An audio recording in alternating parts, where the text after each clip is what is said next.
Hi, Jackie here, showing the layout for A Little Magpie using Echo Park London Collection. This layout didn't end up like I originally thought it was going to be.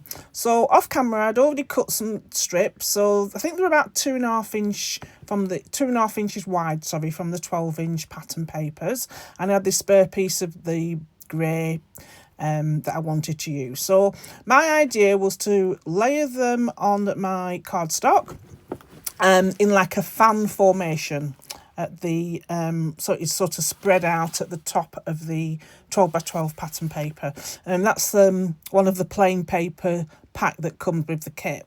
So I'm going, okay, so what I decided to do as usual is distress all the edges, and then I cut them down. So obviously I don't show you every little piece I'm distressing, so I've jumped forward, and then I decide to cut them down, and I think that's where I went wrong.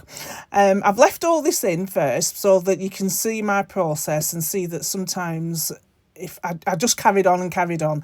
What I think I should have done in hindsight was to pack it all away, do something else, and then come back to it. But I do end up liking the end result. So before I do that, on this plain cardstock, I'm just going to add some of the scripted background words, because I just thought the cardstock was too plain, and to me it would have just peeped through the fan formation of these pattern papers. So I'm just going to put it through. So as when there's when there's nothing on, it looks like I had imagined it to be. I think when I started to cut the papers into shorter strips, I think I was counting, I think it was that one was about 7 inches. So I think my strips are about 7-8 inches long now. I think that's where my design idea sort of went a bit haywire. But anyway, I persevered, cut them all down. I wanted that blue strip to be the same length of the grey one, so the blue was going on the right hand side. So I'm figuring out, oh yes, it still looks okay. I've got similar to what I think it's going to be. So I start to stick the pattern papers together, but only just using a little bit of double-sided tape so that I could move the all photo mat. I just add some more stamped script background words to the pattern paper because I couldn't see it on the left hand side. So I've just added that, and I think I've used Lost Shadow, Distress Oxiding Lost Shadow. So it's not too dark, it just gives a faint impression of the background script. So I'm still happy with how the fan design is on the pattern paper. And I start to stick it all together. So I think have I stuck it all together here? I think I have. I've got my photographs. I've got 6 photographs that are, I think they're 2.5 by 2.5. I've printed them at home, and they've got a small border around the outside. I'm still thinking, yes, it's still going to be all right. And I was going to have my photographs in like a fan thing as well. Again, that didn't happen. Everything's gone a bit different. So here I am, just going to add a little small piece of double-sided tape to the back of these strips and put them all together. How I think they're going to be all together. And still figuring out what format I wanted to do.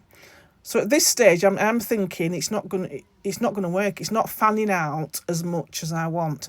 Now, in hindsight, I think I did the pattern papers too wide. So I said they were about 2.5 inches wide. I think if I'd done more pattern strips and do them smaller, like 2 inches wide, I think I would be able to got the design that I had in my head and how it should have looked on paper, which I think I will try to recreate it at some stage, because I'm sure that design is manageable. So here I am again, picking all the pieces back to apart so that I can still figure out if I can still get that curved design that I wanted, and it doesn't happen. It just does. I just couldn't figure out. And like I said, I think watching back the video when I was editing this video, I think I needed to do more pattern papers and smaller widths of the pattern paper. So I've got those temporary stuck together. They're not stuck to the background paper, and I'm going to put my photographs on here, like overlapping like that and slightly at an angle. So I've just temporarily stick the photographs together in a small amount of double-sided tape, and then I'm going to back those with some pattern paper that's from this collection that has all the word that just says London, London. So I just they're all stuck together, so I'm just going to get the pattern paper and I'm going to back it. And as you can see, the left-hand photograph is on such a wonk, a skew, that I was like, oh, what am I doing? What am I doing? Anyway, I carry on. I battle through and I put it down onto the pattern paper, and then I cut it down, I trim it down to size, so there's only a small border around all the edges. I've just pulled up the papers to try and align them a bit better. I didn't want them to be in like a 6x4 strip. I wanted it to be a bit offset, but I just couldn't. It was baffling me. This one really baffled me. But I think in hindsight, what I'll do next time is put everything away, do something else, and then come back and see if I can figure out what I'm doing wrong. So again, so all the papers come off. So here is where the actual the design idea of it being in like a curve formation goes completely out of the window, and I end up doing it in just straightforward paper strips going down the back, which I am completely happy with, and I wish I'd not spent half an hour trying to figure out what I was doing. So these pattern papers now, what I end up doing is cutting them in half, horizontally, so that they stretch at top and bottom of the paper. I think as well where I went wrong at the beginning is that I cut the paper strips down to 7-8 inches in length, and I think that's what was not making me get that right, the angle that I really wanted. So again, let me get back to what I'm doing on the screen. So yes, so I start to cut them down and I feel a lot better. I use my ruler again just to make sure that I've got straight lines going down the back, and I feel a lot better with how this ends up as the photo mat. So yeah, so that you can see the left-hand photograph is still on a skew. I do mend it when it gets towards the end. I do pick it up and redo it. So I'm just straightening things up and distressing some of the edges where I've cut them in half, and just add them back. I've not put a lot of tape on because at this stage I'm still not unsure how this photo mat is going to look. So I just do a bit of temporary double-sided tape, and it's just stick to the back of the photographs, if you will. I think I fast forward it in a bit and then you'll see how it's all one big block. And then I stick it down to my paper thinking, I've done it, I've finally done it. So just trying to line it up. So there we are. So I've gone through and I've stuck all the papers down at the back. Well, temporary stuck down. And they're already there. And it's all one big block now. So I can just add it to my cardstock.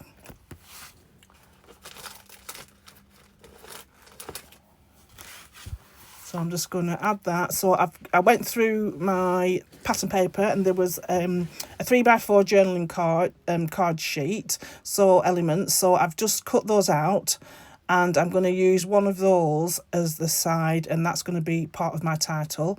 I do trim it down because there's quite a big gap on the right hand side.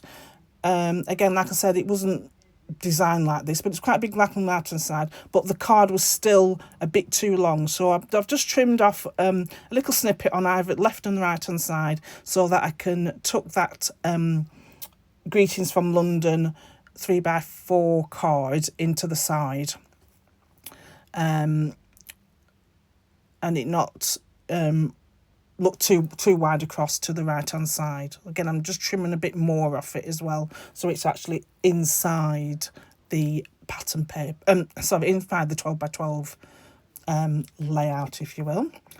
And then I just went through my bits and pieces that I've got with it, the embellishment kit, and trying to find stickers from my sticker sheet to go around it. And then I realised I want my 3 little clusters. As you know, if you watch my videos before, I always tend to do 3 clusters. For some reason, I'm always doing circles. I do labels sometimes, but I normally do circles. It's just my go-to thing to have the 3 spots of where I can have my clusters, and then I can embellish around those 3 spots. So I've just stuck that straight down onto the cardstock. And now to put my little circles where I'm going to put my embellishment clusters. Adding bits and pieces around. I think I did stick that to the back of the journaling card, to the right and the paper. Right of the photographs. And just tuck it in behind. And then I used the 12x12 sticker sheet. And I've got the Union Jack, a few bits and pieces off the sticker sheet that I do add cluster to the top left, which you'll see in a minute. I thought I stuck that circle down, but I haven't. So I'm just going to reposition that and make sure I put the other 2 circles in place. So I've got my virtual triangle. So I've got one top left, one top right, and one underneath the greetings from London journaling card. I was going to put it at the bottom left, but it doesn't go there. So I've got this Union Jack from the sticker sheet, and I've also got another piece. I've got that little what's it called, telephone box from the bits and pieces pack, which I've added some 3D foam to, just to give it a bit more dimension. And again, going back through the sticker sheet, find out what stickers I can use. And I use a couple of word stickers: Big Ben, favourite places in London. Also, I do another one that says London, one that's like an orange oval that says Let's Travel. That goes at the top, in the top cluster. And I also add one of the A Little Magpie London flare badges as well to the bottom right cluster. And I finished my layout with some enamel dots from my stash. So here I am adding, I do add 3D foam back to the back of the what's it called, A Little Magpie cluster. So I'm just going to put that, it says Let's Travel. It's like an orange oval. So that goes well with that orange mustard coloured pattern paper that I've used. Or plain paper, but it's from this collection. And then I'm just going through my collection of enamel dots to find out some that'll match the papers. And I've just scattered those around into my cluster areas. So here I am, I finished off. So I've got the cluster. You can faintly see the stamped images on the background. And that's my layout. So it's not started out what I wanted it to be, but I'm really happy how it turned out in the end. Thank you for stopping by and watching our video. Please like and subscribe to our channel. If you have any questions, please leave them in the comments below and I will get back to you as soon as I can. Don't forget to go and check out this lovely collection over at the A Little Magpie website, along with a lot of more collections that you can find. Thank you very much. Bye.